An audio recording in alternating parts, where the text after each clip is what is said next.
Yeah, so let's throw it to our casters. We got the Australian brothers back again, Mitch and Costa. Where's Jack? Oh, I thought it's a Vegas game. I hate him. Why are you? Wait, why are you? Because literally Jack was going to quit if he got another Vegas game. Yeah, he said, He sat there like white knuckling the seat every time it comes up. So he's like got a Richter's grin and like twitching every time he talks about the Eternal. So we've had to give him a mental health break for a bit. Yeah, helping him out. You know, we gotta. Don't look so surprised, bro. You had to look at Jack's dead eyes every time he said, "I'm gonna do this." I'm stepping up for the boys. Because I was going to be like, the resident Vegas fans are back. And I was going to see Jack and Costa. It's only me left. Jack. Let's go, Vegas. Woo, Costa. Don't say I don't do anything for you, mate. That's true. All right? You, though, I mean, you got a triple header today and another Vegas game, but we did need an expert, I think. So that's why you're here, Scott. Yeah, you need an expert on the Vegas, you know, really sort of go down the nitty-gritty of what Rack Attack and Dove offer to this team, and then the 3 new additions, which, you know, the devs talked about it. The 3 new players, Irony, Knife, they are great players, and they add a lot of mechanics to the team. The question that we have is, can they turn that around with synergy and also playing on high ping while also being, you know, up at 3 a.m. That's difficult to do. That's a lot of barricades and walls that you have to break through. And now you're playing against the Boston Uprising with some of the most storied players in the league. Yeah, look, jokes aside, there has been a retooling for this Vegas team, right? They're still looking to try and find a way to eke out some success here. This is the kind of matchup that where I think, you know, a lot of your weaknesses are at risk of being exposed. Look at this map pool. That's why I say this. We're dealing with a team that looks imperious in the dive. All right, we have Numbani, Route 66, Esperanza, all in the series. You know, if we even get to that 4th map here, even Ilios is the kind of map that really will allow you to play Winston on some of these stages. So I don't think it's a terrible, you know, test to pick yourself against. But speaking to the Vegas players and the fans, this is a great time to get a feel for this roster. Just really want to work on the synergy, work on also bouncing back. If things go wrong, if some of these sort of game plans that you develop start to splinter, it's really about how you recover, how you bounce back, and what you can take away from this match. As Boston, again, they're a juggernaut right now. Absolutely. This match is all about takeaways. As you said, Vegas Eternal, if they can even hold a candle to the Uprising, that'll at least be some promising signs for the fans. And for the Boston Uprising, I think Jake and Johnny asked an interesting question of, are they going to be able to play a dive that isn't just the Tracer Sombra as well? Because we are playing Numbani. That's a map that's just not very good for that Sombra style. They're going to play it here on Ilios, but is the story going to progress as we go further in this series? And this is what we want to see from Vegas, right? I want to see them mix in some of this Echo and see if Knife can just leverage some of the skill expression that is afforded you on this kind of pick. That's going to be the big question here. Vegas start off by sending 2U forward fairly early. It's a counter dive for Smurf, something Boston are very good at doing. They don't often engage off the Winston unless they're defending, but they're ready always to come second fiddle and have a big impact later in the fight. Knife takes a bit of poke here, but again, the focus is unclear. It's a little bit of exchange of damage at length as we head towards the point. I like seeing Eternal be proactive, though. That's the most important thing. They need to be the ones to sort of step up. They can't just allow Boston Uprising to play their game, let them get hacked, and then find a target. And Vegas Eternal going to be the team that wins the first team fight. Yeah, I like this from Knife. Again, they were setting him up, putting him in a position where he eventually could descend and put that pressure down on Smurf. So now you have to respect this team. This Vegas Eternal squad can play within this Winston Echo shell. Now Boston need to really think about, right, where are we heading first here? And how do we start to punish this team who seems like they've got this kind of strat under their belt? Yeah, and Knife, you know, I talked about it. Mechanics is definitely not a weakness of this roster anymore. That has been it for in the past for the Eternal. Now it's can they string it together. Right now, that's a great first team fight. They were playing aggressive, they executed, they created staggers. They're doing everything they need to, and now they have ultimates. Knife here, waiting, relatively neutral positioning. It's going to be 2U going in with that nano boost, but targets, not a lot of them here. Boston have essentially folded away from the tip of the spear here in the Winston, but we may have spotted Lee J gone playing around the shield. The sticky bombs came in. It's going to be an Ana-duplicate. Knife able to find a way to break through. Lee J gone down. With Boston playing as split as they are here, there's an opportunity for Vegas to start to pressure one half of the team comp. But Boston got back onto the point. They flipped midway through this engagement. Yeah, Eternal do take it back, but that's essentially 14% that they did lose out on, but they win the team fight. It did cost them a lot. That's a nano boost, that's the copy. So those are a lot of their insurance policies and their enabling pieces to do the dive, while the Boston Uprising, they're coming in with 5. Who is Birdring going to look to hack and isolate before the fight begins? Spotted already though, Dove's able to spy check him out. Recalls as Birdring extends their hand to look for a hack.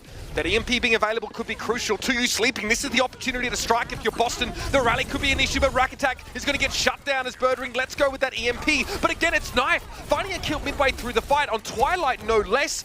Boston still got a bit of work to do here, but 2U being grounded with that hack is going to make it a bit easier to get this point back in their favor.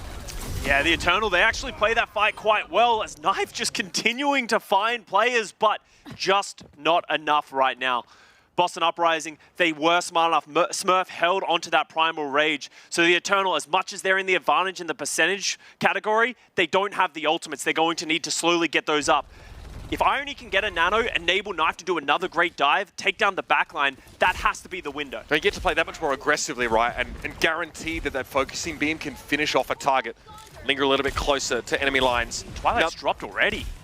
He's really respecting Knife, I think, here, who's been a problem at the start of many of these fights. There's also the prospect of Knife just duping another Ana and throwing that biotic grenade in from the sky.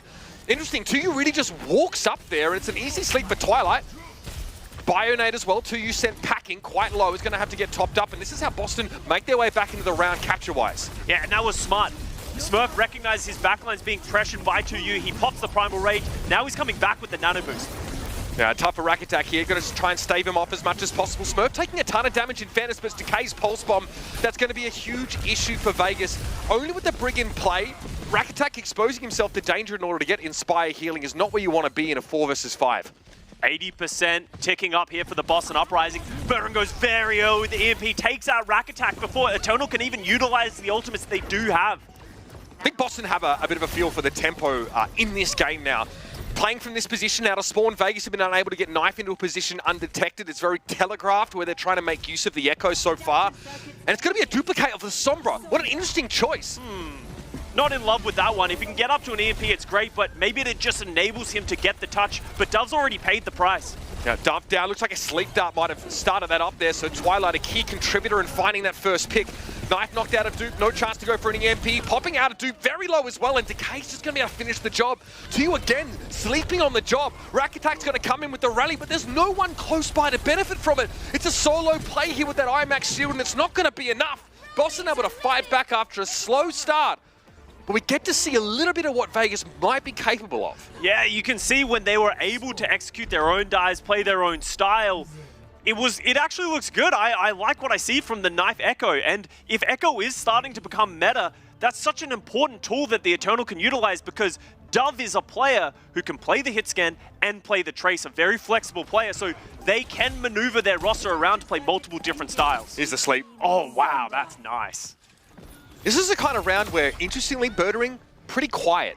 Yeah. Don't get to see much from him there at all. It's a final blow. It's no deaths for the Sombra, which is fine, but Decay, as usual, doing a lot of the heavy lifting. 7 final blows to the 1 death. And hey, like we talked about Knife, 4 and 4. Big impact player early in the round, then just couldn't get in position later on. Eternal now, trying to catch the Boston Uprising. You know what they're going to play in this situation. To use starting on the Junker Queen, a common pick to sort of counter the Winston style. Are they going to be able to sort of break the Uprising? Because so far in this stage, Boston looked to be the best Winston Tracer Sombra team. Oh, there was no hack there. Just shooting him. Birdwing didn't need the damage amp on Dove to pick him off. He got so close to him, it wasn't anything he could do. So now, you have no incentive, Vegas, to have a long neutral fight with the Uprising, right? There's no Widow to actually punish anyone out of position. It's the weakness of playing the Widowmaker when you have a Lucio Kiriko. Neither of those healers can instantly top you back up, keep you alive, so that's why Dove switches over to the Sombra, realizing they're going to need to be the ones to up the tempo.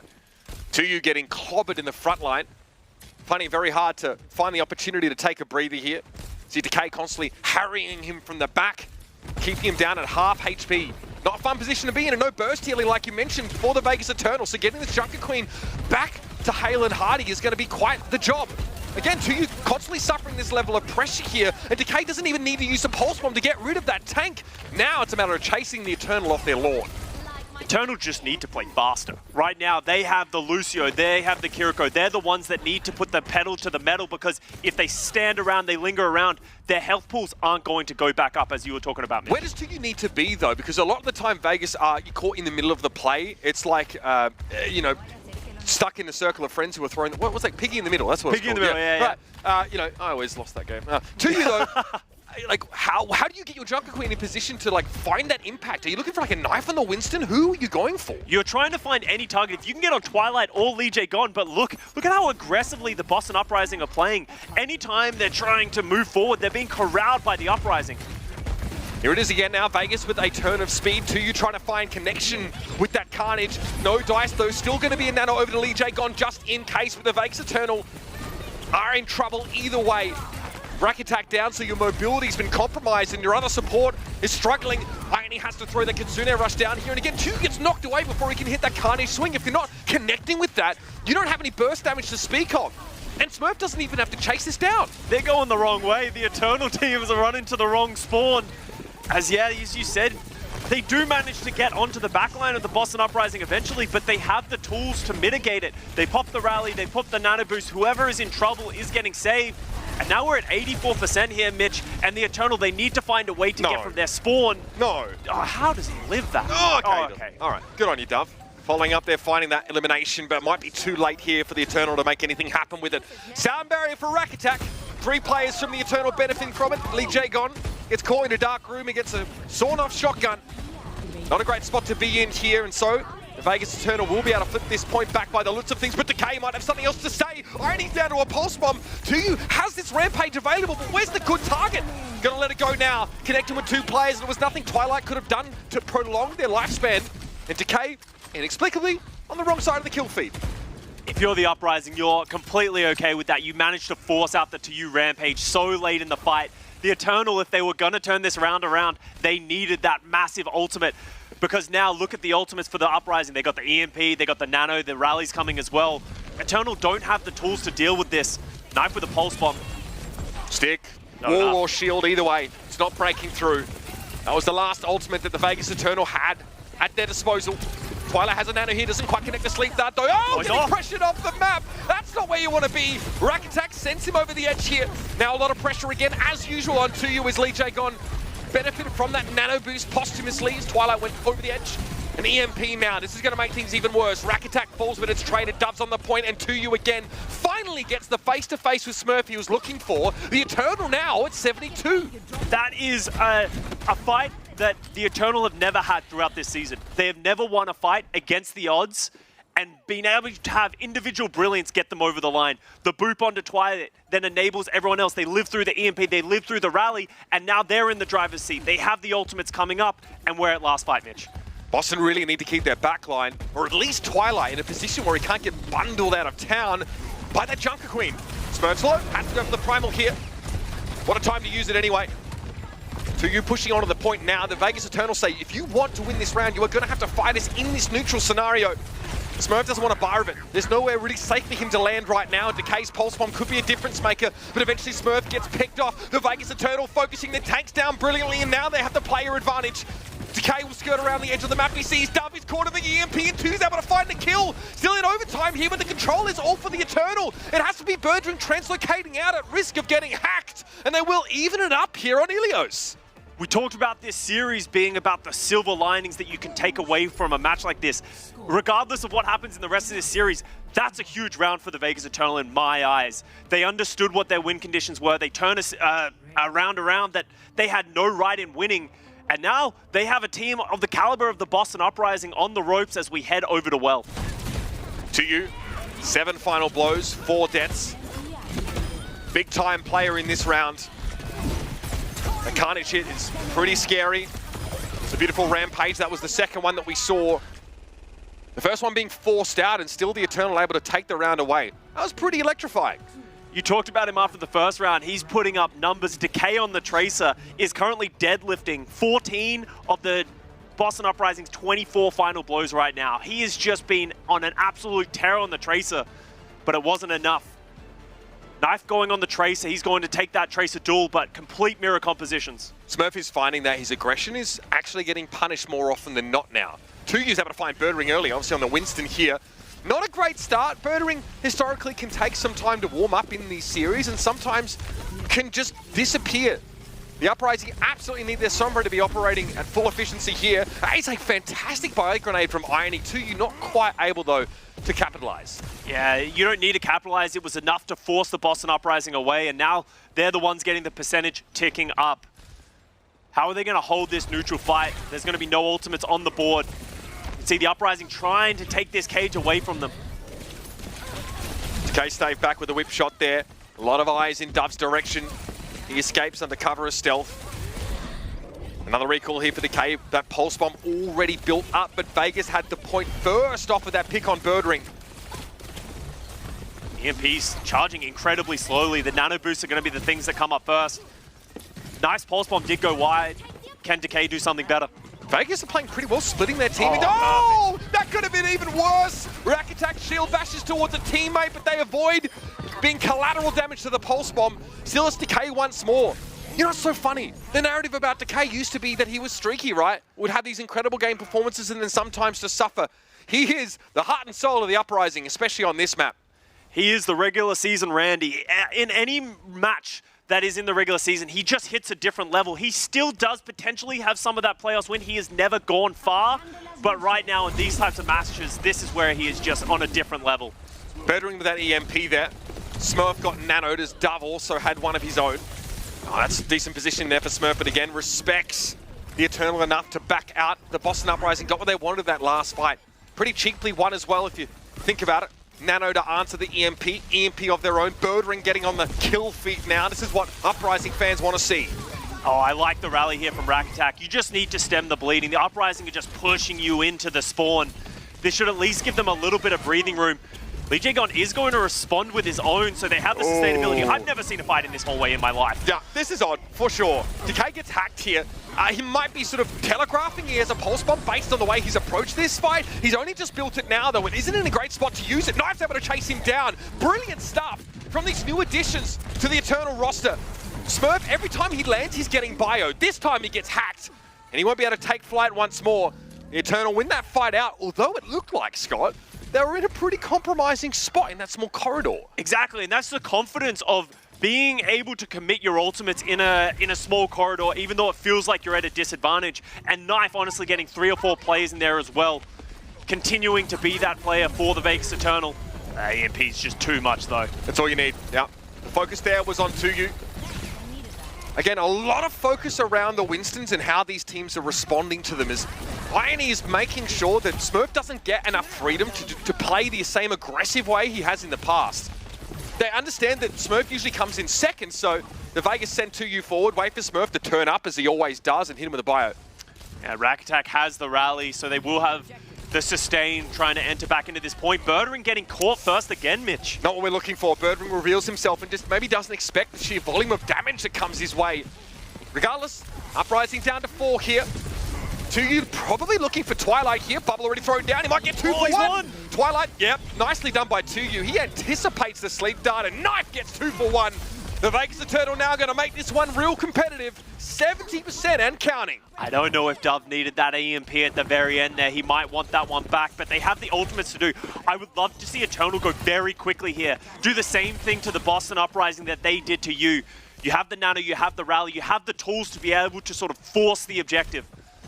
This is where you can't afford to make any mistakes. Oh, no. Dove gets picked off by Birdring. There was more involved than that, to be fair. Finally, Birdring on the right side of a first pick in these fights. Huge nade. Huge nade. Twilight under a lot of pressure here. Looks like 2U was slept briefly. They're trying to keep him down. He still found Twilight in the end. It ends up being a trade, though. No Knife. Lee Jae-gon going to push forward now with the rally raid boss that he is. Decay hacked for a brief moment, but is able to get away. And 2U now is just going to go for the primal. Whatever it takes. The Vegas Eternal trying to end the round here, but Boston sneak back in off that first pick, and they flipped it in their favor. The Uprising, no strangers to close games. This one, absolutely one of them. Can anyone else touch? EMP immediately. Dove gets flattened. Nothing you can do there. Vaporize the second he touched the point.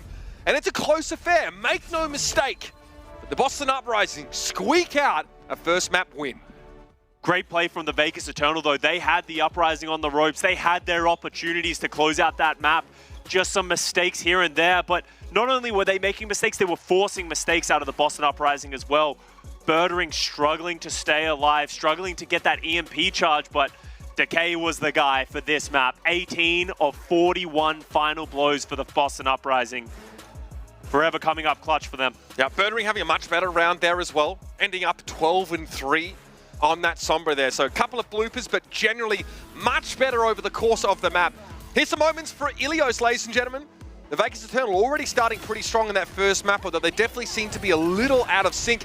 The Junker Queen composition on Ruins, though, this one got us sitting up in our seats. Yeah, and this is something that we've seen a couple of different teams try for. If you're not confident in that Winston mirror, it's a bit of a curveball that you can throw that gives you the advantage, because it can be difficult to neutralize the Queen. It can be hard to isolate and find targets as the Winston team. So the onus isn't on you to be the better team, and they end up picking up that round.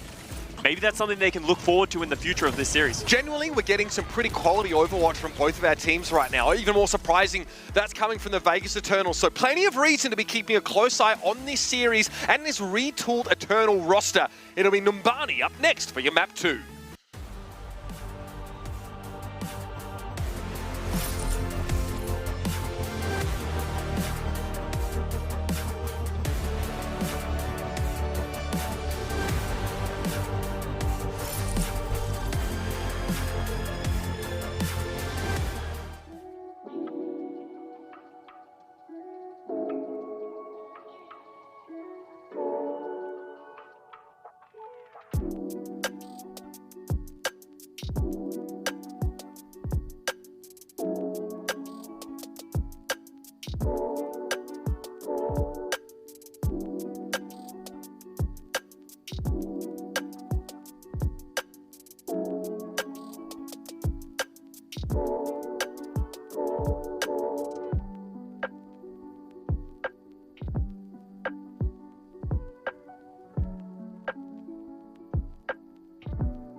Team is going to be the world beaters that they hope to be. And hey, turned around on well and had a great performance. Birdring coming alive in that series. But hey, sustaining the trend of rosters, Scott, getting retooled and finding some form here early in the second half of the season. The Vegas Eternal, I'm just going to say, they impressed me in that first map. we saw the Vegas Eternal do the exact same thing last year with no avail. The roster didn't find any synergy, they weren't clicking, and they continued to not find a win in that season. While now, with Knife to You and Irony, you're already seeing their impact in the server. You're already seeing the difference that they're making for this team. Now you question, maybe if it's not against the Boston Uprising, how high can they punch? But I want to talk about the next map we're going over to, Numbani, because this is a map where I think the Eternal should feel comfortable. We saw Knife on Ilios playing that Echo, but on the other end, we haven't seen Birdring play Echo. I don't even know if Birdring's ever played Echo in the league. Was he around when it came out?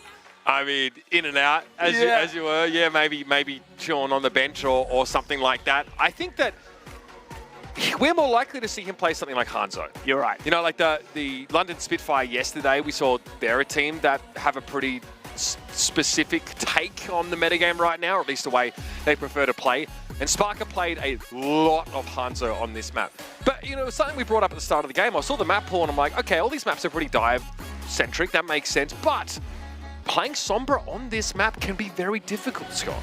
Yeah, Sombra and Tracer for that matter, because neither one of them has the ability to get onto the high grounds. There's incredibly long flanks that take a really long time to get around, and there's not a lot of health packs that you can play around. Like, think if you're a Tracer running around in this back section here, there's only minis to work with. The Megas are just so far away.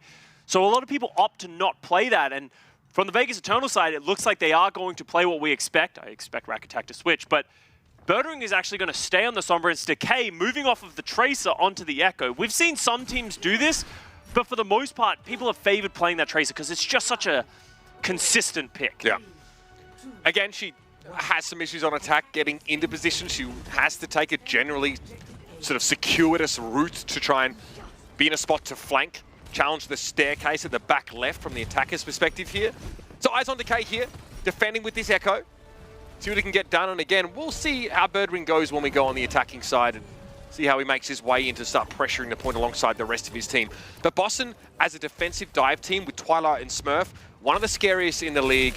They always take you by surprise, and they're very good at playing that more risky style. Knife, man! That is ridiculous. Straight away, beelines for Decay, and wins it out in the man-to-man. Knife starting to make a couple of fans right now, showing how good he is at so many different heroes. Takes down Twilight as well. Smurf's next on the list.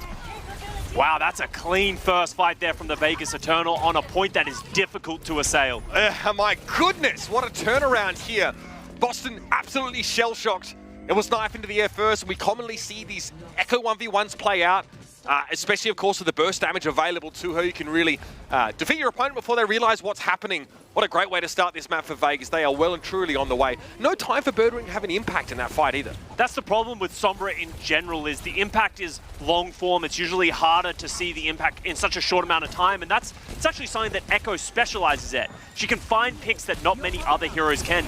As you can see, Knife go in with the Nano this time. Focusing beam there, not quite low enough target there to make it work, but Knife switches over to Lee J Gon. And again, with this Nano boost, able to play just a bit more aggressively. Sticky bombs to at least find the kill, so a 2-for-1 trade.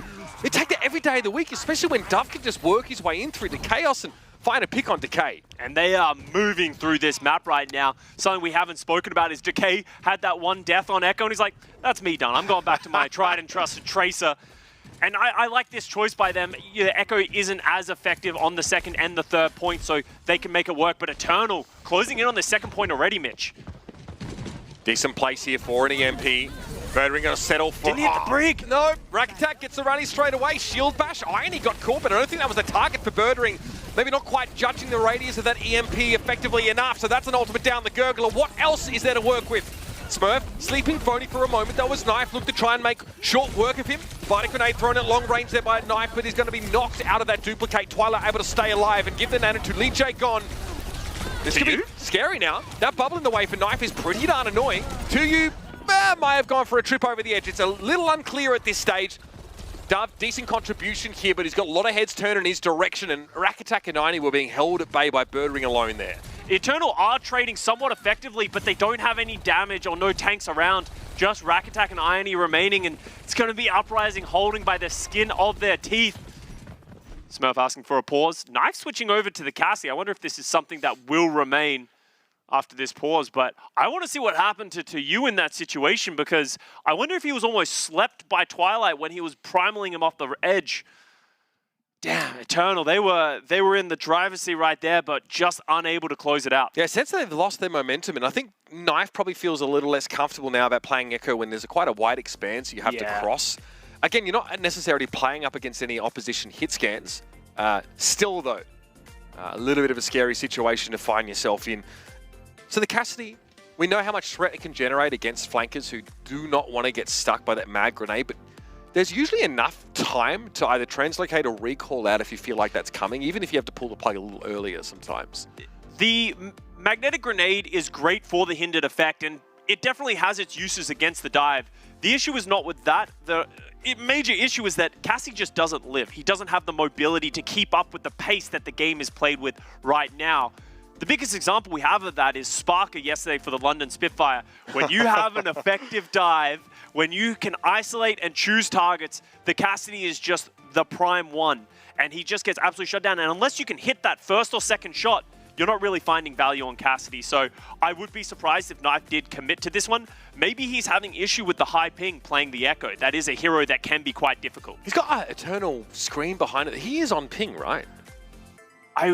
I remember an interview that Yiska did with the team, and the assumption was, and they said that all the players would be playing from Korea. So unless something has changed in the short term, maybe they just shipped one out to Korea for him. Yeah. Shout out to Yiska at GG Recon, some of the best Overwatch supplemental content for the league you can find at the moment. Yeah. So a personal friend. Shout out to the man. All right, so this is how it went down early. This is 2U during that primal rage here. Oh, he got whipped. Oh, man. Nijay gone. Always a threat. Yeah, I think he got the whip on the jump, and it's just way more momentum than he was expecting. That's such a huge play as well. If he gets Twilight off the edge, lives to tell the tale, that's probably a fight that the Vegas Eternal are going to close out. So big plays there from Lee Jae-gun. Yeah, Mag Grenade, back on the Cassidy idea, decent tool when dealing in a duel scenario. But how does it help you when 3 people are diving you? Yeah, which one do you choose? How about this? How about we buff him by when he throws the mag grenade, he throws 3 mag grenades at everybody around him, you can let me on the dev team, trust me. It's good ideas. I'm picking up what you're putting down, Scotty. All right. So, yeah, Tracer for Knife here. Makes more sense. Absolutely. Smurf wants to play fairly far forward here, gives Twilight a lot of space. Smurf has the option and time to dive back towards either backline, high or low ground, if they're going to get pressured down here.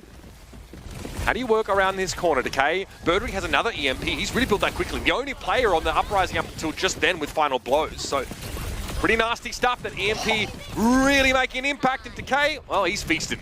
Yeah, he's just running circles around the Eternal right now. They're just trying to stay alive, but it's all for naught. They're never getting out of here alive. Not willing to commit any of the ultimates that they have in their bank. Fortunately for them, Dove does charge up a little bit of EMP, slowly starting to build up their own ultimates. But honestly, Birdring's EMPs throughout this series have been great. He's not going for these big wholesale ultimates and EMPs. He finds a target, he knows the target, and they're executing it perfectly. There's that inevitable Bionade on Smurf as he dives. Only able to stave him off for the time being. Boston really just trying to set the line of scrimmage pretty deep in Eternal territory at the moment. Dove, yeah, close to the EMP like you said. Here's the nano being deployed, it's for 2U. Where's he go? Bomb on Lee Jae-gun, hoping to follow up a little bit, but the whip shot was good. Twilight, drops down into a compromising situation. But Decay chimes in once more. The pulse on Rack Attack means it's 1 support per team for the time being. Hack on 2U, he's out in the open, taking a ton of damage. Irony desperately trying to keep him topped up, and there's a bubble thrown down. Now might be Dove taking center stage with this EMP, but he gets spotted early. Yeah. And unfortunately for Rack Attack, that pulse bomb that hit him was while he was in the rally. They needed that one. That was such an important tool for them to close out that second point. So Decay being clutch once again, but now Dove's the one with the EMP, but Birdring has charged up another one very quickly, Mitch. Yeah, these are happening every other fight at least here. You can see he wants to hit to you with it. He wants to just isolate him like he did the last time. There it is, EMP. Birdring able to fold away. It's going to be a nano for the Sombra just to keep her alive. 2U does not fare nearly as well. 5 players, or 4 rather, involved in that elimination. And there's not a darn thing he can do about it. So both Sombras deploy those EMPs. And again, Boston Uprising get the better end of the deal. Yeah. Birdring's EMPs are just so well placed to use, just not able to play the game. Every time he tries to go forward, he's just getting EMP'd, he's getting taken down. He can't offer anything. He had the primal rage, but he dies before he even has the ability to press it. How interesting is this, by the way? Seeing that sort of team damage head-to-head, Vegas actually sort of getting a lot of damage done, but not able to find those key targets. Maybe a little bit sporadic in their focus. 40 seconds left in the round, though. That's the important number right now. Another pulse from Decay, this time, no joy. And Knife, now it's his time with the pulse bomb. Is he going to be able to find it? He's putting some good pressure onto Decay. Nano onto Rack Attack. Wonder what happened there, maybe forced by Smurf. Yeah, no one to hit though. Smurf just gets the heck out of there. Dove gets a repair pack, but Smurf dies perfectly, chases the Sombra down. He knew where Dove was going to turn off there, apparently. Now Tuyu can really only use his Primal Rage to get a bird's eye view of the situation, but it's not a great sign. They're just trying to hold on. They need to stay alive so they can get an effective recontest. 5 seconds remaining. Tuyu's on the point. To the high ground now, Birdring forced down. Happy with that result, I'm sure, because Decay is busy getting into the back line, and he's harvesting. Birdring doesn't go for the EMP there. Maybe he just wants to hold it just that little bit longer. Decay got the nano boost instead, and now he comes back with an EMP that catches 3 players. That's got to be enough. And all of a sudden, the Boston Uprising again, showing us that they might have figured out this pace from Vegas. They put them to a stop here, right in the middle of the map. Decay gives a little bit of a shake of the head of, you're going to need to do more than that, Vegas Eternal, as much as they had a sprint of a start through the first 2 points.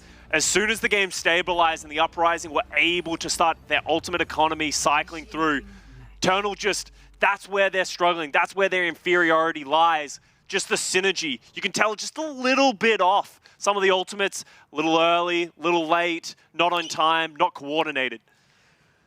So the stats here for the Sombras are interesting and might tell a bit of a story. Birdring, over the course of his EMPs, has been able to catch 7 people in them. And we've talked about how Birdring doesn't go for like the big ones necessarily. Dove rather, 2 enemies EMP'd for that entire round. He did start on Tracer, so we'll give him a little bit of leeway. Absolutely. But I think in the same way that we talked about Birdring hitting 1 player, when Dove was EMPing an individual player or 2, they weren't having the follow-up. Yes, the response was there from Twilight. He nanoed the Sombra. Let's see, this is where the rally came out. You have to do it, the otherwise nano, he dies. Great pressure from Birdring. And then that ult is utterly wasted, but with 27 seconds in the round, Vegas can't afford the player loss. And those are the things that make the great teams great, is the ability to find and take resources away from the enemy without costing you anything. That cost the Uprising absolutely nothing to force those ultimates out, but then it heavily hurts the cycling of those ultimates, and that's why Eternal got stuck. Yeah, that's a nano that probably would have been for Tuyu instead in that fight. And he maybe doesn't die to the EMP. Oh dear. You can see how those errors really start to cascade out of control in a high-stakes environment like this. Okay, so we do have the Birdring Sombra on attack here. Knife on that Echo with no direct, I guess, one-to-one opposite number. Again, obviously a hack on that Echo. That's pretty scary. Knife's able to get away, use that flight cooldown before the hack came through. But Birdring's created a large amount of space here, and the rest of his team are about to fill it. They're on the point, and they've already forced the Eternal off the high ground. You can see Smurf taking their place right now. Eternal need to do something, otherwise they're going to slowly bleed out in this fight. Birdring's more than happy to be garnering attention right now. In the meantime, Smurf is just the cat amongst the pigeons, so to speak. Yeah, the Eternal in utter disarray here. Again, playing up against what looks like a pretty standard composition from Boston. They just allow Birdring to walk on in, and it all comes tumbling down. We had our concerns about the Uprising when we came into this season, the idea of boomage and all that meme that went along with it. And I've been a person who has been critical against the Uprising, not sure how this team would gel together, but they've leveled up in a big way during this offseason. Maybe the coaching change, maybe something else, but they really feel comfortable in understanding how they're supposed to play around each other in this composition. The question that I want to pose again, Mitch, as we continue forward in the second point is, do they have the flexibility? Johnny actually brought that up just before this match of, if they want to win the whole thing, if they want to go to the playoffs, are they going to be able to get away with just this Tracer Sombra composition? Just Decay doing Decay things? Yeah. I mean, that's been the issue for them during the mid-season madness, right? When they go up against those true top-caliber teams, on a fundamental level, you might be evenly matched or even ahead, but your ability to play to the map sometimes, not that impressive. And look, I want to say, despite this, Birdring has a pretty darn good time of it on defense here. Oh, yeah. And on the offense, we don't really see the Sombra's weaknesses exposed so much because Birdring gets to do what he wants and isn't really checked at all. Like, this EMP makes it impossible for Vegas to contest this. This is going to be over in a matter of seconds, everybody. The Boston Uprising get it done. And me and Scott have a bit of a podcast towards the end of the round because it was basically deterministic after that first point. Vegas dropped the spaghetti. Yeah, you can see Smurf, he's just so smart. He's one of the best Winstons in the world. When they drop that EMP, Smurf goes for the backline, but he's not even trying to punish them. He just drops his bubble between the backline and the front line. And if you're an Ana player, you know how frustrating that is. You can't help your team. There's nothing you can do. And from there, it just crumbles for the Vegas Eternal. Boston Uprising, masterclass on dive. Tell you what, man. Birdring 8-0, Decay 9-3. Yeah, these DPS, look, they're delivering as was expected. This was on the packaging. When you open up this sort of team after this retool, the Boston Uprising, you expect them to deliver. But Birdring's had a long career with metas and even sometimes seasons where he isn't able to find his footing. Let's think like his time maybe on the Gladiators, for example. And now the Boston Uprising, like you put it, Scott, they have defied everyone's expectations in a big way. No boomage here. The Vegas Eternal floundering as we head into our third map after the break.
Well, these first to three series can be pretty grueling. They can definitely put not only your focus as a unit, but also your cohesion as a new team to the test. And it looks like the Eternal are facing that prospect right about now.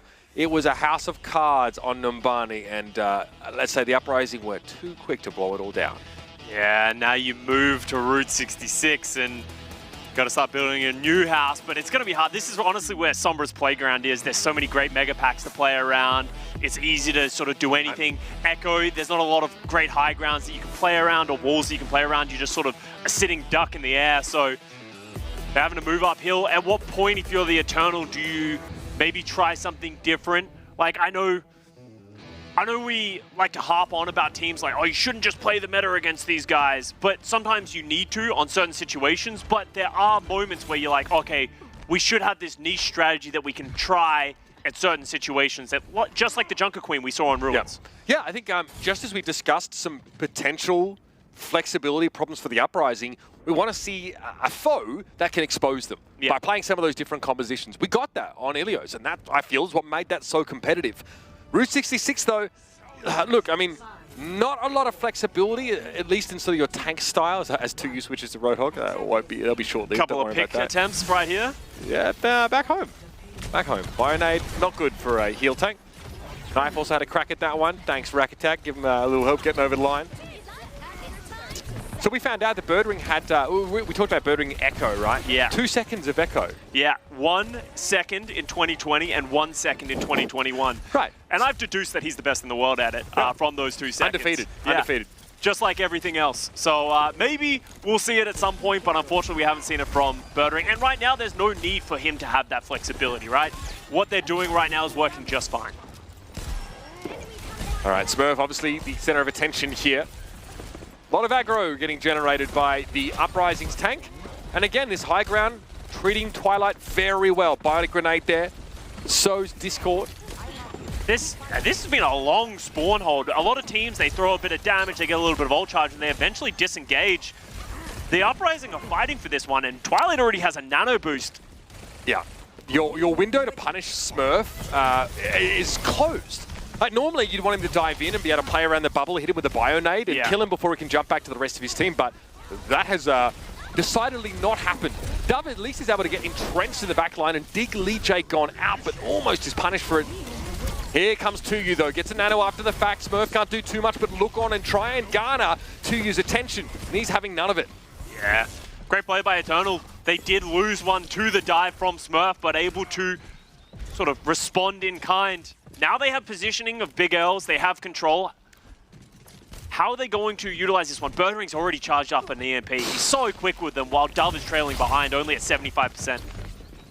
Getting into a good enough position without being spotted, though, is the trick. Easy to be revealed, spy checked on those corridors. Knife did it just there, although he may not have actually seen Birdring. Oh, stick. Love that!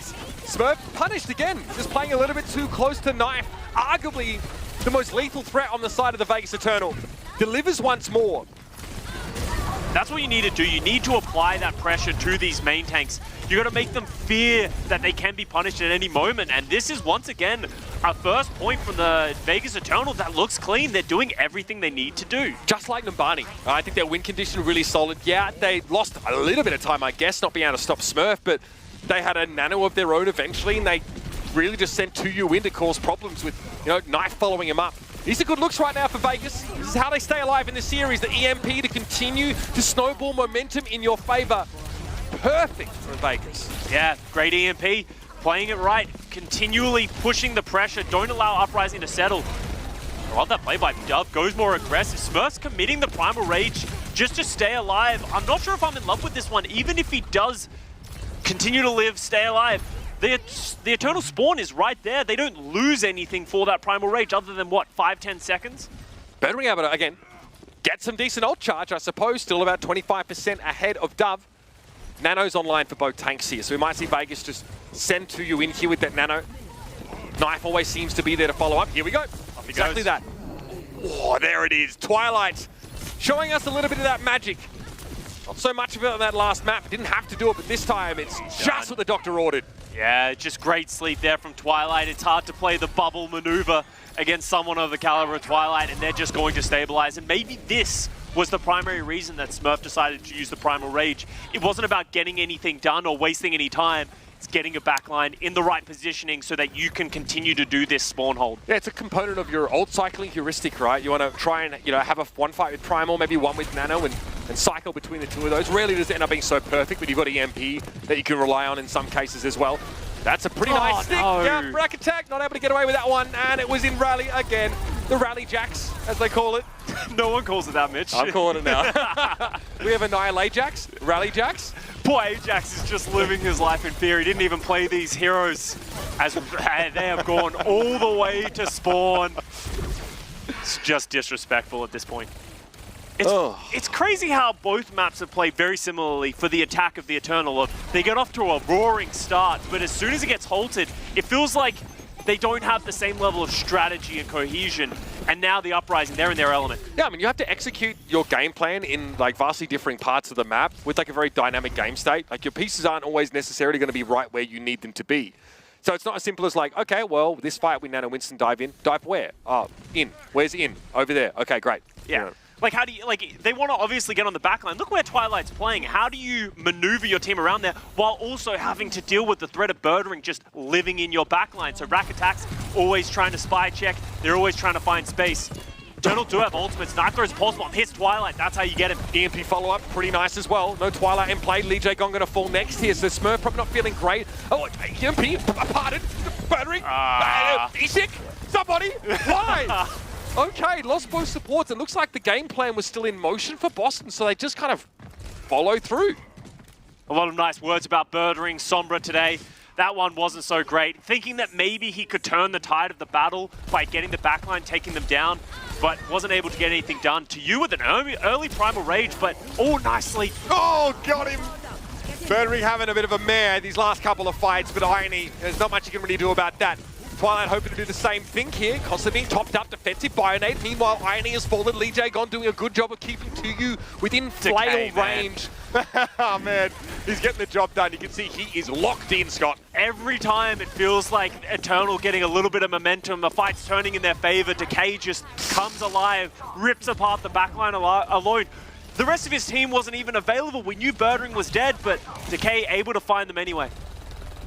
Yeah, dangerous now for Vegas. Just as they started to find a bit of momentum, able to punish some mistakes from Boston, Decay just erases it all and takes us back to status quo.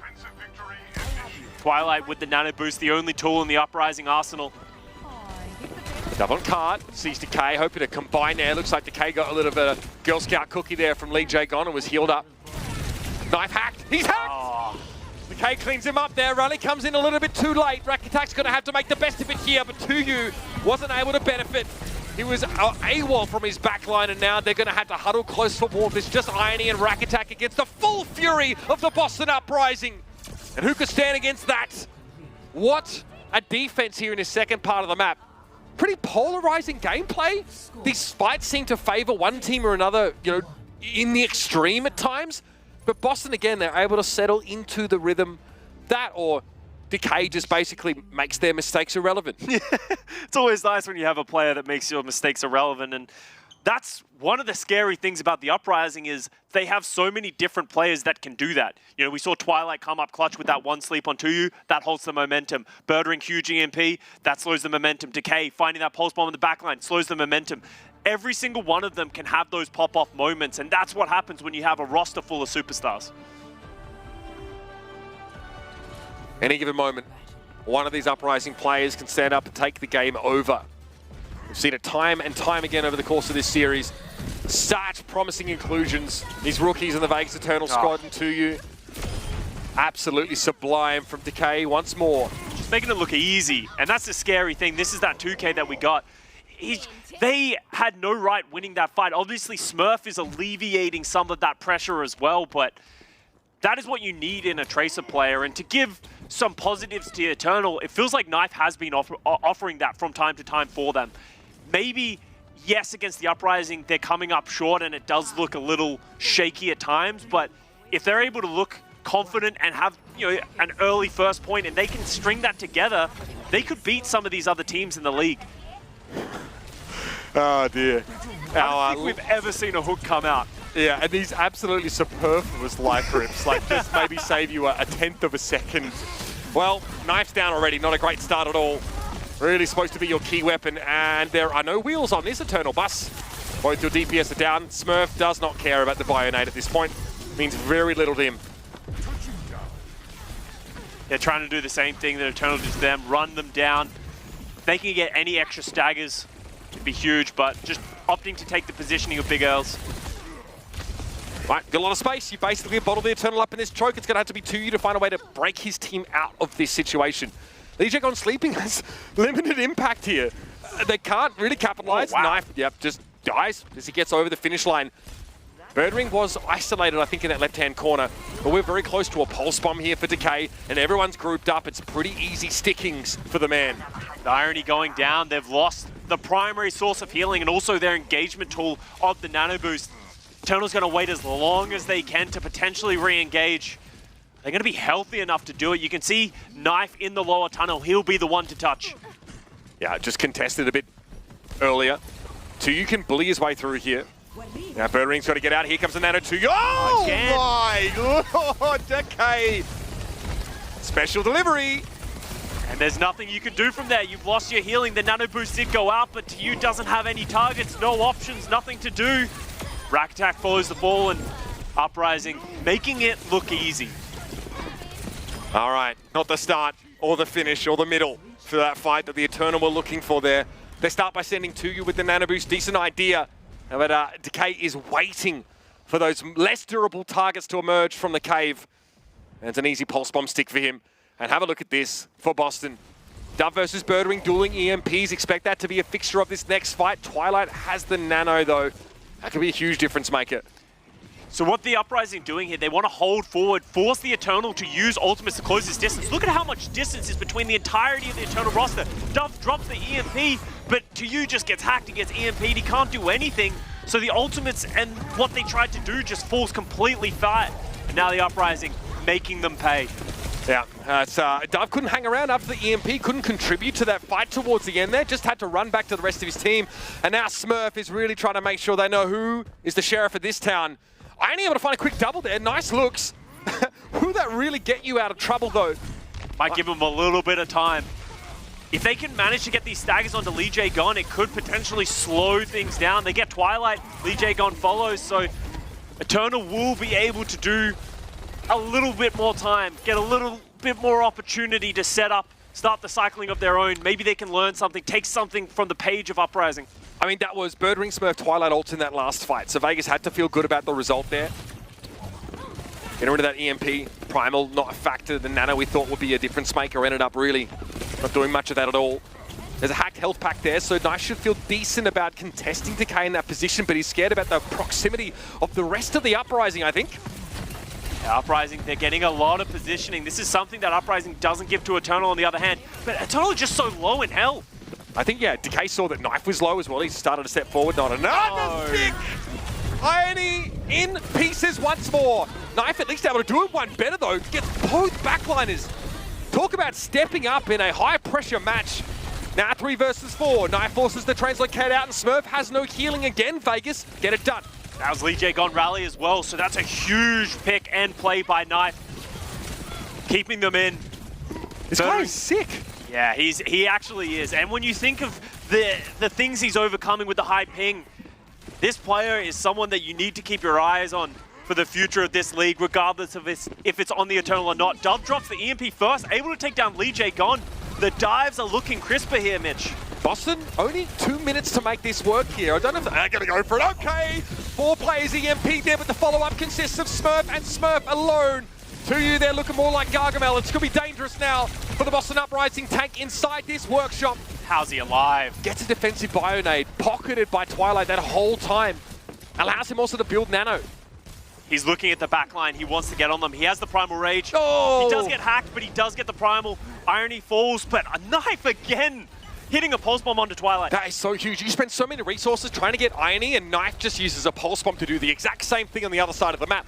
And this means that Smurf can't really hang around. He can't play remotely as aggressively as he was. 2U's freed up to chase Birdring down, and now, under 90 seconds, we're into the red zone for the Uprising. Eternal starting to hold on for their lives. Dove cannot go down here. He's trying to get this EMP up for this fight. He knows they need this tool. Too low. Pulse Bomb could do him in. Decay has other plans, though. Concerned about getting hacked, I think, as he heads inside. It's Dove with that EMP. He has it. Where's he looking? Smurf's already down. He might not even need to use it. Yeah, and he's not going to. Eternal realize that they have the advantage, and Uprising run away with their tails between their legs. They can get the stagger on Lee J gone as well. That's more time off the clock. With only 50 seconds remaining by the time we get another fight. Could be last fight. Dove doesn't have to EMP there, which is so huge. The Vegas Eternal sitting on 5 ultimates into the next fight. The Uprising with none. I don't know. The odds do not favor Boston in terms of old economy. We're going to have to see something a little special here. What happened to the Twilight Nano? I didn't even see where that one ended up. Off into the sunset. Birdring has an EMP. He's been clutched for them before. Needs to do it again. Nano onto 2U. He's going aggressive, but there's no one to be seen. Yeah, Boston actually going to wait quite a long time before getting close enough to contest that. Nano gets shut down. That's the EMP. 4 players connected with Birdring makes it work. But again, Knife there with a pulse bomb. Every single time he's connecting. But is that going to be enough here? He's able to get some damage in down on top of the card, and Smurf falling. Dove able to find yet another one. And the Vegas Eternal prevail on Route 66. Finally, some signs of life. Look at that man's face. He knows he's the difference maker. He's excited about it. I'm excited about it. Everybody is. Eternal needed this. Knife just went nuclear. 7 final blows, 5 of those as a result of pulse bomb kills. Hey. What on earth? Any way to get it done. But it wasn't just pulse bomb kills. Irony just getting able to stay alive, keep his team alive, and it's Twilight who's just getting caught time and time again. Twilight is such an integral piece. The Ana is such an integral piece, and Knife able to take that away from them. Oh dear, this Vegas Eternal team, always so late in the season, teams do this to us. Show us the fruits of their labor in that mid-season. Great to see Vegas looking like they're far more competitive, and they stay alive in this series. We're not even saying that as a consolation at this point, because there's more Overwatch to be played. The 4-player EMP for Birdring, I thought that was it. Boston had far less ultimates in that fight, and they weren't able to capitalize sufficiently there. Getting a highlight reel for Knife seems very appropriate. These sticks and the follow-up. Give him the Nano, give him the keys to the city, give him a fully stacked 401k. The guy is a hot prospect, Scott. He deserves it. Everything they're giving him, double it. I don't care. All right, next map, Esperanza coming right up. This series, say spicy, as the Uprising look to end it, or the Eternal look for that map 5.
One sec. Rally.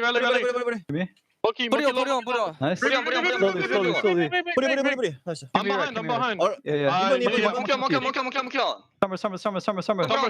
Summer. Nice. Just Tracer. Just Tracer.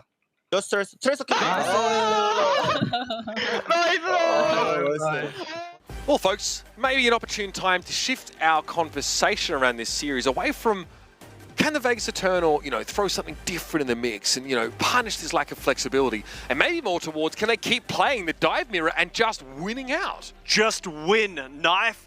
If he keeps playing like this, anything is possible. We talked about doubling his salary. The Vegas Eternal just doubled their map win rate in this season. There's got to be a bonus for that in your contract. Yeah, the one map win bonus. If Vegas Eternal gave me a contract, I would absolutely have a map win bonus in my contract. But here's the numbers. Knife doing dramatically more damage on Tracer.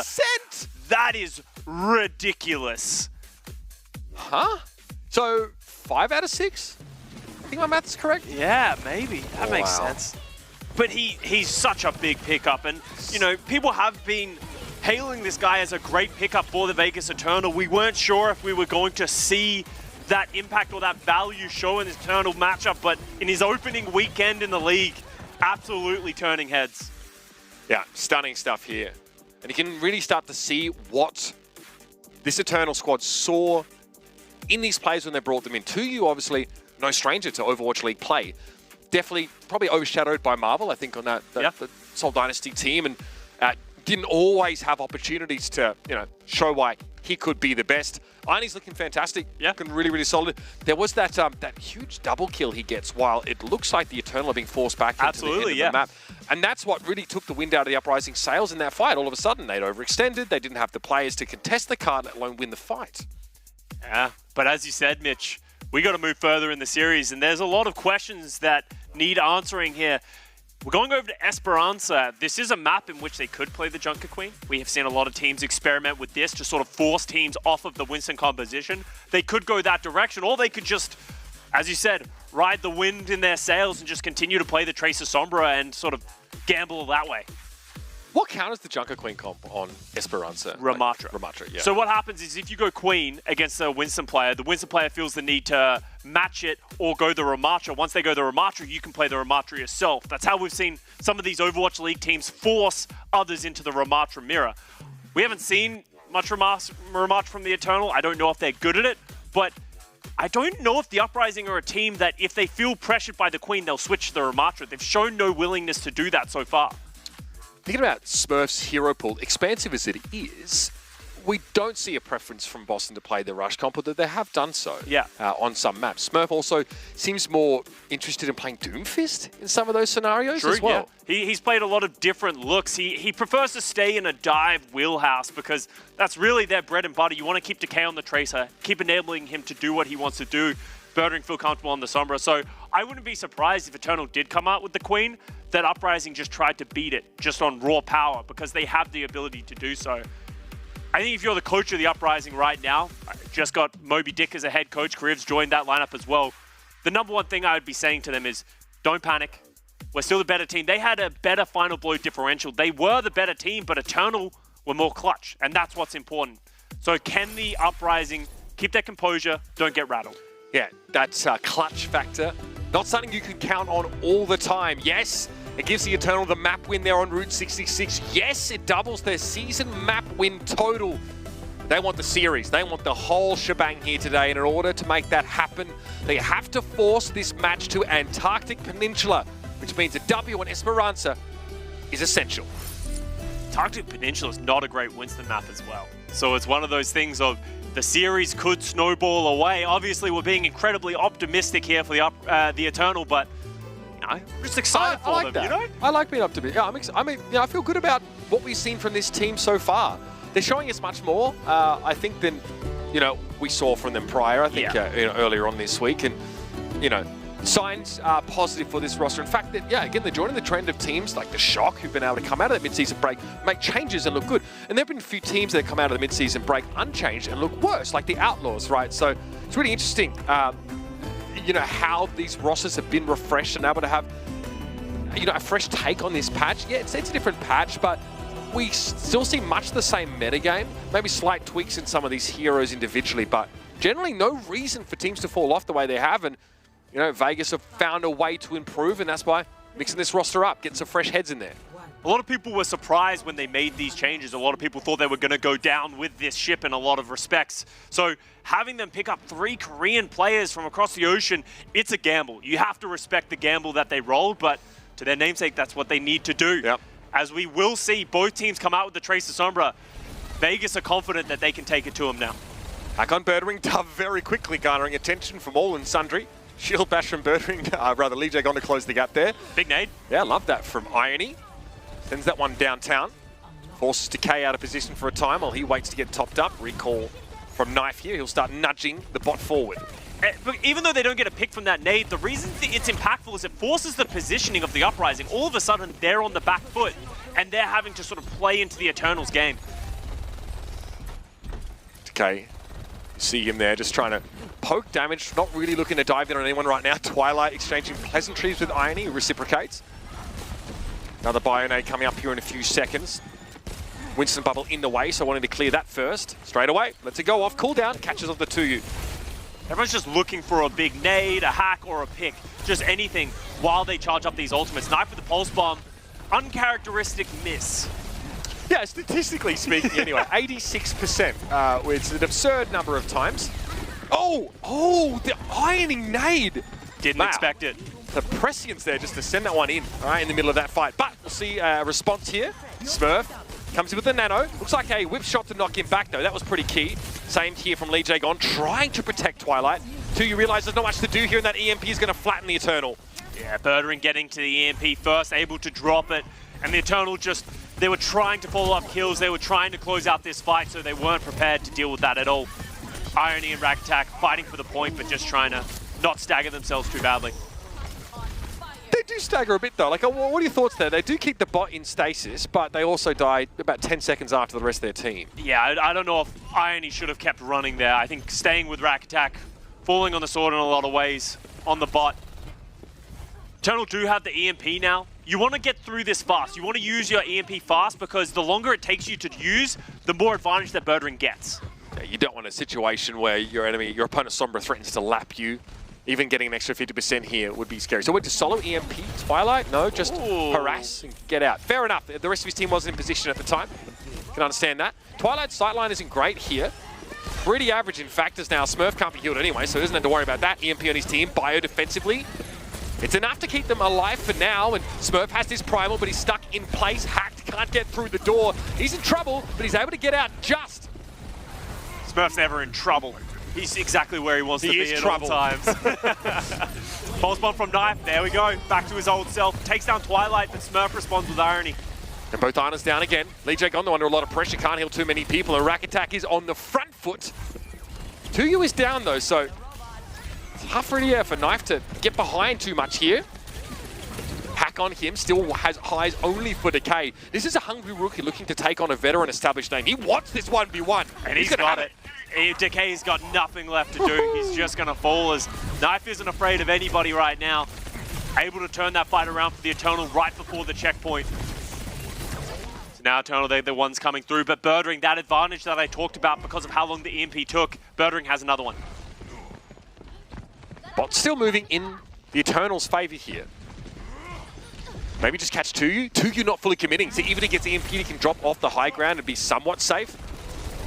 Pretty patient. Okay, EMP now catches 2U. We get him with the bio pretty much straight away and the sleep. So everything, including the kitchen sink, thrown at this Winston from both sides, apparently, as Irony keeps him standing with a Nano. Yeah, Nano didn't give him much healing, but it gave him the damage reduction while he was asleep through the Pulse Bomb, able to keep him alive. But from there, the Eternal just don't have any offensive presence, and they're the ones running for the hills. 2U again sleeping for much of that fight here. Again, Boston able to turn the fight around off the back of an EMP. Dove has one there too. Doesn't get the result. Wow, I didn't even see where Dove dropped that one. Maybe unlikely that they were going to get any value from that one, so Dove would want that one back, maybe not wanting to get even further behind in the EMP count. But now the first checkpoint goes to the Boston Uprising. They're the ones who still have the ultimates. Eternal really haven't found the value that they need. See, Vegas dishing that damage out. However, These fights turn around very quickly. Boston have been able to heal up much of this aggression that Vegas has been throwing their way. So those damage numbers don't always tell the whole story. Twilight, okay, so he always has like a sixth sense about it. I need to be not on this ledge right now. Yeah. That's what separates the greats. You know, Twilight, his positioning is just second to none. Not only that, but his understanding of the nade spots, how to hit the high impact fire grenades and the sleeps. Tuyu really tried to, like, you know, game the timing of that bubble getting thrown down here. He is going to struggle to get value. Wow! Goes in with a primal, bioed instantly. And then Smurf drops back into line of sight for Twilight. Knife doing a great job following up, but he is taking Decay to task. Yeah, we talked about Decay really taking over this series in the first 2 maps, and Knife took that personally. He's really stepped up to the challenge, and that's what, 3 or 4 for Knife right there. And Eternal swinging the bot back. Still a decent lead though for Boston. We'll see the bot swing back to just north of neutral. The Uprising are going to have a chance to come back in here and contest. 77 plays 22. Nano Primal, both up for Boston. Scary combination. Vegas with that EMP though. Building them quick, my God. Ooh, nice pulse bomb, but it's not going to result in anything because the heals do come through. I would love to see Dove go proactive with his EMPs. It feels like he's always doing it in the middle of the fight where the follow-up isn't right there.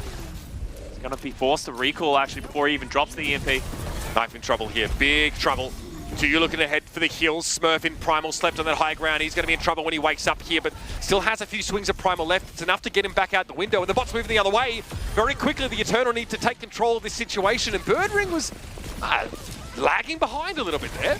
Yeah, does get caught. So for the Uprising, it's not about them winning the fight right now. It's just slowing everything down. They do force out the EMP, but the Nano follows through on Lee J gone. Yeah, and Smurf maybe the only one that's really hacked by that one. Lee J gone looking like a raid boss right now.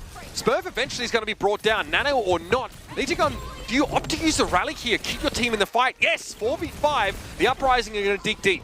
Oh, I thought that they weren't trying to win this fight, but I was completely wrong, Mitch. With that raid boss, Lee J gone, as you said, Irony falls, and that's the healing for the Eternal. Maybe Rack Attack will commit his own rally. Maybe he's not so bold. Yeah, maybe hanging on here. Okay, there's a rally. Decay says, right, you can have it. I'm backing up. I don't want to get stunned. We're not really in a full fight right now, so unfortunately that ends up making Rack Attack look a little silly. Yeah, it's just a skirmish going back and forth. No one's really finding picks, just jostling for position. Birdring has another EMP though, and he's been so good with them. Usually dropping them on 2U and just executing him. Boston, the way that they often play this map, they never push like into a disadvantageous position if they don't have to. They'll keep the bot here quite happily. They don't need to go further than 77 meters unless they're like absolutely washing the Eternal out. They're happy with fighting around this part of the map. They have the high ground advantages on virtue of the staircases here. Twilight's in trouble though. That bio just gets him out of trouble. Tuyu though, he's mad. He's mad and hungry. Not done. He's hangry. Oh wow, I don't know where that nade came from, Irony, but also hits Twilight, helps Tuyu out a little bit. Tuyu spent a long time chasing that kill. He does get it, with Smurf going down. Won't be punished for it here, but this is more time. The bot's been held under that bridge in that choke. Boston can now just resume play as they did before. But as you said, Mitch, Uprising in general, they usually like to hold these defensible positions that take a lot of time, take a lot of resources for Eternal to get. This is another one for them. They have the Nano Boost, they have the Primal, they have the Rally. They have all the tools that they need to force the Eternal away. And I'm going to say it once again, I want to see Dove go proactive with this EMP so that they can actually beat follow-up. Smurf looking to follow up. Irony was low. I think he had to buy a grenade himself there because he took 2 hits successively from Twilight. So sending Smurf in after the fact, pretty clever idea. Able to keep him alive though. Great play. Smurf is not one to usually get no value from a Nano Primal. Dove EMP did come. Maybe that's what slowed everything down. All the ultimates have gone out with no picks, Mitch. If you don't make use of this space for Boston, you're in trouble. Smurf did a great job of just corralling the Eternal up on that high ground. They weren't able to push off it at all. He doesn't die as a result of that as well. Another great result. 77 plays 40, 53 in the round. Tuyu here with that bio. No ultimates to play with. Decay does have the pulse bomb, but he's trying to push Dove out. Oh, Dove gets picked, actually not expecting the damage from Lee J gone. That's putting Birdring further and further ahead. Can Duff build an EMP in a meaningful fashion at a meaningful time in this round to keep the Eternal alive in the series? The stick, it's pretty darn good. Has to be a Nano Boost on the Winston to keep him standing. Decay gonna back up just a little bit there. trying to tear more strips off of 2U, but that nano just keeps him alive. They want more than that, but Knife may have it. He delivers, hurdles into the face of Lee Jae Gon, clips him, but Decay's going to be there with the response. Birdering hacked for a time, but he has that EMP available with 15 seconds left in the round. They're looking to chase after 2U. Twilight gets him at long range. 10 seconds left to play here, and the Eternal are in tatters. They're running, they're trying to stay alive. Dove getting Twilight is such an important pick. I don't even know how that happens, and that should give the Eternal the ability to reset, yet it's in overtime. Dove does have an EMP coming up. They have the bot, they have to push it, but they don't want to. They've got people still coming back in off spawn here, so they've got to very quickly run after that. Knife going to send it forward for a moment. Hack on Smurf to the high ground. It's a lot of damage. That EMP we talked about for Dove will be available in this overtime fight. Could be quite the difference maker. Overtime is a very scary time for Push because everything can slip away from Uprising. They haven't pushed the bot that far.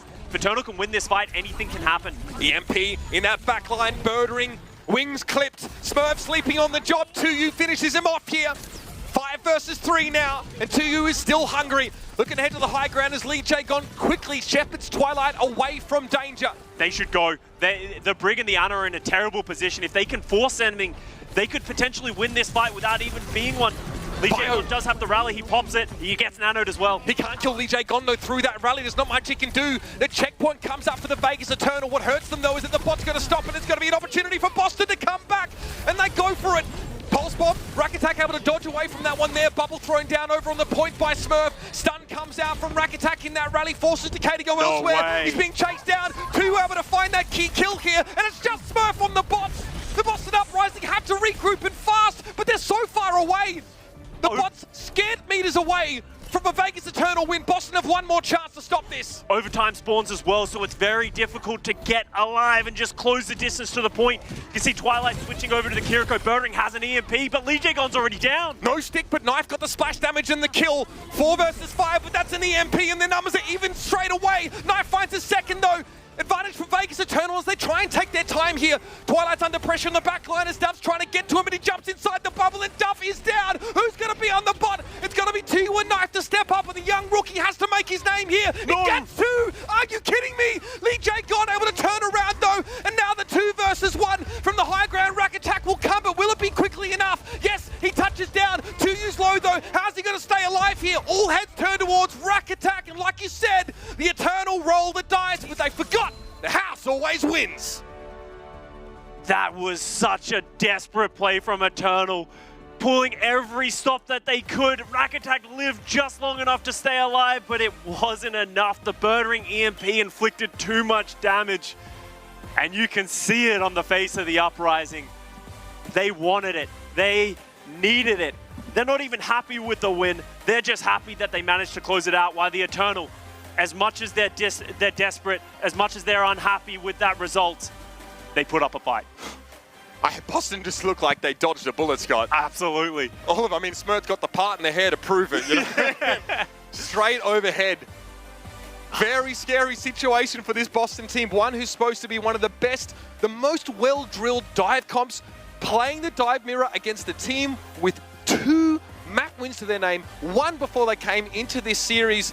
I feel it. That Vegas Eternal first win, it's coming up on us quick. It's on the horizon. Everyone who now has Eternal on their calendar, they're looking at that one and like, that's not as easy as I thought it was going to be. It's like the Shanghai Dragons, everyone trying to dodge. They didn't want to be that first opponent to take them down. But hey, losing to a team like this Vegas Eternal wouldn't be such a bad thing. They're looking like a quality unit. Decay, though. Oh, man. He had his hands full this game. Knife really took to him. But across the series, Decay again, I mean, we're giving this guy player of the match all the time, and he deserves it. See him leaning back in his chair. He had a tough game. I mean, you better believe he earned his money today. Oh, absolutely. He was everywhere. He was hitting the pulse bombs just like Knife. The reason we didn't talk about him as much is because he does it every day. Yep. Every time he's on this Tracer, he comes up clutch for the Uprising. He was absolutely everywhere. Big sticks. Really is the reason the Eternal had their backs against the wall the entire series. I mean, the reality of this Boston team is if that Decay doesn't produce at that elite level every game, they don't win those games. Absolutely. They just don't win them. And I do want to give a special shout out to Birdering on that final map as we look at the stat card from Decay. We know how great he is, but Birdering's EMPs were really the defining factor of what held Uprising. Even in the very last fight, that huge EMP hits 4, takes down Irony. And Decay, you know, look at that 50% pulse bomb attach rate. You know how good Traces are in the league that I look at 50% pulse bomb attach rate and I'm like, that's only okay. That's it, for like 49 minutes of play. So the entire series, Knife has like that ridiculous 86 number or whatever. That was sort of within the confines of that one particular map. But I feel like there's only positives really coming out of this game, even if you're an Eternal fan, because you've got to be feeling good about the direction this team's in. The trajectory that they're on is really impressive. To do this to the Boston Uprising, a team who came out and slapped the Houston Outlaws senseless, a very good sign. Very hyped game. Glad we got to see that in action, and congratulations, of course, to the Boston Uprising for taking a narrow win. We're going to head over to the... Yeah, spicy, my goodness. We're going to head to a break. We'll be back after this. We're going to hear from the desk, and then we're jumping into our last game of the week.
Welcome back, ladies and gentlemen. Boston Uprising getting their win against the Las Vegas Eternal.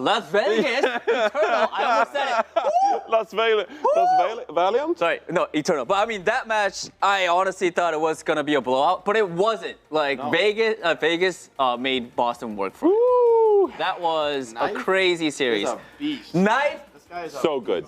You are good. Knife, I'm a fan. Knife is looking sharp. He is. Seriously. But I mean, you know, but it is still Boston getting the win. So guys, how did they get it done? I mean, it's like the interview question. How did they get it done? Well, let me tell you, Danny. All right, tell me. I mean, them playing this Tracer Sombra composition, it's their bread and butter, right? So solid in that. So I think that Decay, I mean, the casters mentioned it, right? Decay is so good when it comes to the Tracer and really competitive with Knife throughout, hitting pulse bombs like this.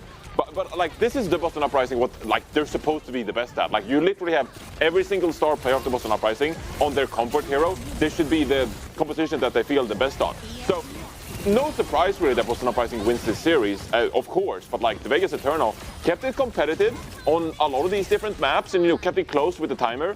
And then finally here on Route 66, doubled their map wins this year. And Knife was the standout player for them pretty much throughout the entire series. Yeah, you know, it's just like, as much as we love Knife and he played really well, I think a lot of players, a lot of fans are going to be excited to see more from this guy.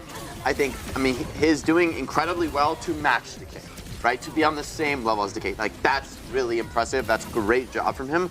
But the overall strength from the Uprising, right? Twilight, I think, played lights out this series. Smurf, really solid. Birdring had great EMPs. I mean, there was definitely a back and forth feel to this series, but you know, for the Vegas Eternal fans, I feel like you can see this as a place to build momentum from. Like you're gaining steam, you're starting to put the pieces together. You know, for a lot of like mid-table teams going up against Vegas, you can't see this as a free win anymore. Like Vegas is picking up steam, and they have the potential to like grow into being a bigger threat. So in 2 weeks actually, Vegas are playing the Valiant and London Spitfire in 2 weeks. They're playing them the same weekend. So if you're a Vegas fan, God bless your soul. But also, they have an opportunity in the next couple of weeks to actually compete with some of those other bottom teams and get their first win of the season. Mitch and Costa also mentioned, right? Like, I think their first win is pretty close, and I think it's coming. It might be that week where they play London and the other team as well. Yeah, London and Valiant, I think both of those teams have to see Vegas as a serious threat because Vegas, unlike some other teams that have like been at the bottom of the table and are trying crazy stuff, Vegas with this rebuild, they're just right back to bread and butter. I mean, going toe-to-toe on Sombra Tracer without any fear. And the downside of that strategy is sometimes it can feel hopeless, feels like you're not going anywhere. But the upside is, if you start to gain momentum, like, you're already playing the meta. Like, you're not trying to force something weird and crazy. If you start winning games, it's because you're becoming a good team. Like, there's no trickery involved. And so, for teams like London and Valiant that rely on some off-meta picks, it could be threatening depending on the map pool. Right, I mean, this was surprisingly such a great series. There's more Overwatch League action incoming, so use the hashtag Overwatch League 2023 to tweet at us for a chance to be featured on broadcast. With that being said, it's time for the post-match interview. We got one of the best Anas in the league, Twilight, ready for an interview. Twilight, hello, 안녕하세요, Twilight 선수. 네, 안녕하세요. All right, this series, of course, I mean, congratulations on getting the win. 3-1 victory against the Las Vegas Eternal. How did Boston win today? 자, 오늘 3대1로 승리를 거두셨습니다. 오늘 승리 좀 어떻게 이루셨나요? 일단 이긴 거에 대해서는 다행이라 생각하고, 근데 경기를 그렇게 많이 좋지 않았어가지고 저희가 더 많이 보완해서 다음 경기 준비를 잘 해야 될 것 같다고 생각합니다. All right. I'm very thankful that, I mean, it's good that we did get the win, but I wasn't really too happy with our performance. So I think we have to go back to the drawing board, you know, fix up our mistakes and be a better team, put up a better performance for our next matches coming up. I think you did fantastic. I'm a big Boston believer now, and one of the big reasons is because of you, Twilight. I think you are one of the best Anas that we have in the league. And there are a lot of Ana players that are watching. So do you have any tips on Ana? 자, 다음 질문은 오늘 또 경기 좀 마음에 안 드셨다고 말씀하셨지만 너무나 잘하신 것 같고, 또 제가 봤을 땐 또 트와일라이트 선수가 지금 우리 리그에 있는 좀 되게 정말 잘하는 아나 중에 한 선수이기 때문에 지금 저희 또 이제 팬분들에게 좀 아나 좀 팁 하나, 한두 가지를 줄 수 있다면 어떻게 하면 좀 아나를 잘할 수 있나? 팁 좀 부탁드릴게요. 일단 제가 생각하는 아나는 상대 조합에 따라서 포지션이 굉장히 중요한 것 같고, 어떻게